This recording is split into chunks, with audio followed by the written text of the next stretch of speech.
The first policy that we're going to discuss for CPU scheduling is first come, first serve. When we are using first come, first serve, it matters what order those processes arrived in. The way that we set up our Gantt chart in order to indicate which one goes first and how long that takes is to set up a series of boxes. Each box represents a single process executing on the CPU. It matters that we start the first process to execute at time 0, and then it's going to finish, in this case, at time 24, because that is how long that process 1's CPU burst time is expected to be. Process 2 will not start executing until process 1 has completed its CPU burst. When process 1 has completed its CPU burst, process 2 will be put onto the CPU, and it will run from time 24 to time 27.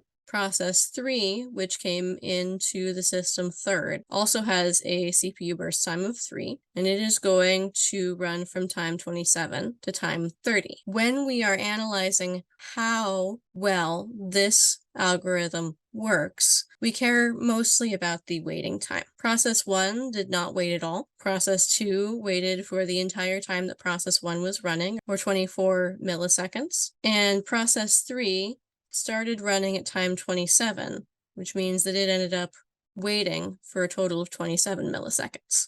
So the average waiting time for those is going to be what happens when we add up the time that each process waited and divide by the number of processes that were in our system for this Gantt chart. So that's 0 plus 24 plus 27. We're going to divide that by 3 to get 17. So let's suppose that the processes arrived at a different order. With first come, first serve scheduling, that matters. We can still say that they all arrived at time 0, but because process 2 arrived first, it gets to run first, from time 0 to time 3. Because process 3 arrived second, it gets to run second, between time 3 and time 6. And because process 1 arrived last, it will start at time 6 and go for its full 24 millisecond burst until it hits time 30. When we calculate the waiting time for these processes, process 1 waited 6 milliseconds, process 2 waited 0 milliseconds, and process 3 waited 3 milliseconds. When we add those times together and divide by 3, we get an average waiting time of 3, which is much smaller than that 17 from the last example. It's much better than the previous case. But the order in which these processes enter the system is the only criteria for which one goes first. And because first come, first serve scheduling is non-preemptive scheduling, each process is going to run its CPU burst to completion before giving up the CPU. There is another key term that you want to know about here, and it's called convoy effect. So a convoy effect occurs when we have a longer process come in just prior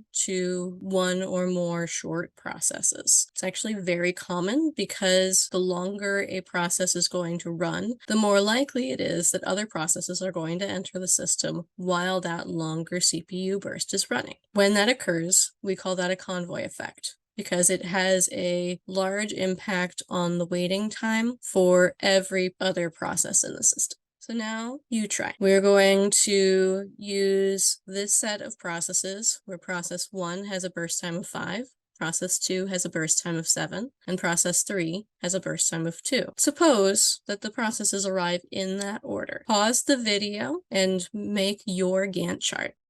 So when we set up our Gantt chart, it's going to be a sequence of boxes.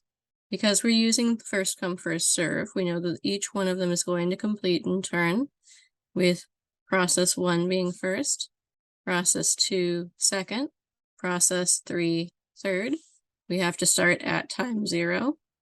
Process 1 is going to take 5 milliseconds to complete. Process 2 is going to take 7 milliseconds to complete, so it's going to end at time 5 plus 7, which is 12. Process 3 is going to take 2 milliseconds to complete, which means that the entire set of processes will end at time 14.